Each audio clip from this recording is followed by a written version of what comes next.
ក្រសួងការពារជាតិកម្ពុជាសម្របសម្រួលឲ្យក្រុមអ្នកសង្កេតការណ៍អន្តរកាលចុះពិនិត្យតំបន់អានសេះក្រោយការវាយប្រហាររបស់យោធាថៃនាព្រឹកថ្ងៃទី28ខែកញ្ញាឆ្នាំ2025ក្រសួងការពារជាតិនៃព្រះរាជាណាចក្រកម្ពុជាបានសម្របសម្រួលឲ្យក្រុមអ្នកសង្កេតការណ៍អន្តរកាល IOT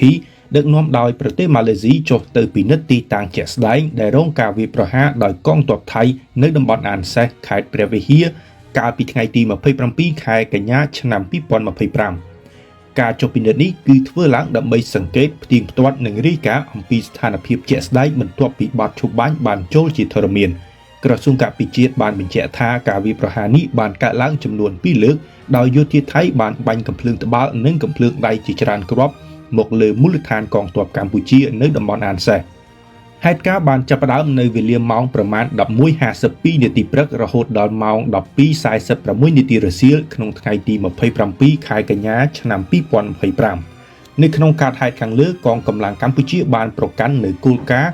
អត់ធ្មត់កម្រិតខ្ពស់និងមិនបានតបតឡើយដោយអនុវត្តយ៉ាងខ្ជាប់ខ្ជួននៅកិច្ចព្រមព្រៀងបទឈប់បាញ់រវាងកម្ពុជានិងថៃដែលចូលជាធរមានតាំងពីថ្ងៃទី28ខែកក្កដាឆ្នាំ2025លោកជំទាវឧត្តមសេនីយ៍ឯកម៉ាលីសុជាតាអ្នកនាំពាក្យក្រសួងការពារជាតិបានសម្ដែងនូវការព្រួយបារម្ភយ៉ាងខ្លាំងចំពោះសកម្មភាពបង្កហេតុនិងការបន្តផ្ទុះអាវុធនៅភាគីថៃដែលអាចប៉ះពាល់ដល់ការអនុវត្តបទឈប់បាញ់និងធ្វើឲ្យស្ថានភាពរឹតតែតានតឹងជាមួយគ្នានេះក្រសួងការពារជាតិកម្ពុជាបានស្នើឲ្យភាគីថៃអនុញ្ញាតឲ្យក្រុមអ្នកសង្កេតការណ៍អន្តរកាល IOT ចូលរួមពិនិត្យនិងធ្វើការសោធវិจัยទៅលើភស្តុតាងនានាដែលបន្សល់ទុកក្រោយការបាញ់ប្រហាររបស់ភាគីថៃឲ្យបានហ្មត់ចត់បំផុត